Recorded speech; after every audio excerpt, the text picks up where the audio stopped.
And that being said, I would really want your opinion on this, that, when we look at body language and the kind of talks that we have seen between Xi Jinping and Trump so far, what are the things that Trump really is looking for to get done? Like, for example, there are three topics largely. It's, of course, the trade deals, it's the Iran war, and it's, of course, Taiwan. Both the countries have been very, they haven't spoken a lot about it. And Trump has also been very careful regarding that. Iran, he's saying that, yes, China will not supply any weapons to Iran as what he said. And trade, of course. So what, according to you, would be, who is at a greater position or a stronger position? And what is Trump really aiming for to get done before he leaves Beijing?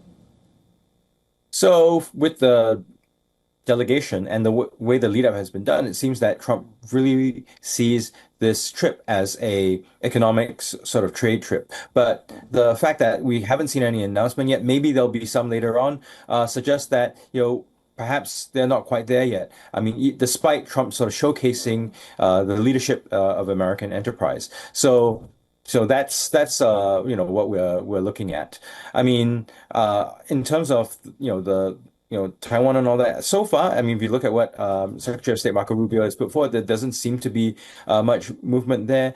So I suppose what we can take from this, if we take a step, see from this, if we take a step back, is that Beijing and Washington are fundamentally chasing different things from this summit. Washington is chasing economics and trade, and Beijing is chasing something far more political. So whether the two will have a sort of convergence at some point, we don't know. And there's also the whole Thucydides trap thing that Xi Jinping raised, which suggests that at the back of the PRC's minds, there's still U.S. PRC competition, that they have to worry about, and they also see the U.S. as a declining actor, regardless of what President Trump might be saying. Mm-hmm. Now, Dr. Chong, you rightly mentioned that this is perhaps an economic trip for Washington, and it is pretty clear from the delegation, that has come from Washington's side. And we have these tech CEOs, and of course, we know what Washington wants from the trip, but I'm also curious to know for you to divulge in detail about these political things that China is expecting in return from Washington in this particular summit. Right. So I mean, there's things that Beijing wants. I mean, I think getting the Strait of Hormuz open is important to them. They do import a lot of oil from the Middle East, including from Iran. So the current crisis has created a situation where their oil prices, their gas prices have increased.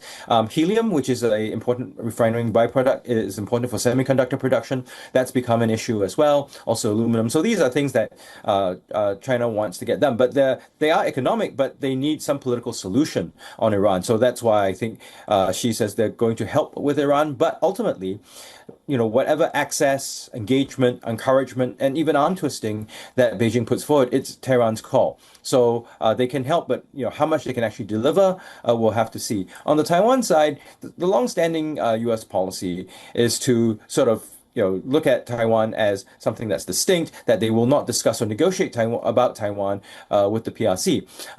Maybe President Trump will change that. So far, that doesn't seem to be the case. But of course, Beijing doesn't like that kind of a situation. It has claims over Taiwan. It wants to control Taiwan. And so far, it's not been able to do that, despite the meetings with the opposition leader and so on and so forth. The fact that the PRC is still so concerned about Taiwan suggests that they do not think that they are making enough progress on their terms.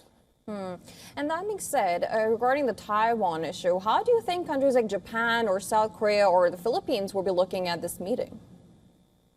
They'll be looking at it, very closely, because the thing is that Taiwan, for all the claims about internal and all that, by geography, it sits astride sea lanes that connects Japan and South Korea to Southeast Asia and South Asia and West Asia. So they would, if they needed to trade to Europe, anywhere to points west, if they needed to import, and they do import a lot of oil and gas, it has to, pass by Taiwan one side or the other. There are submarine cables pass by Taiwan one side or the other. So Taiwan's security, its ability to be sort of not dominated by the PRC is important to Korea and for Japan. And if there's any sort of conflict, of course, for the Philippines and Japan, just because of geography, they're very close by. They will be badly affected. Their trade will be disrupted. Potentially, their citizens will be put in danger. So they do want to have stability. And I think for their positions, they would rather have a Taiwan that is not dominated by Beijing.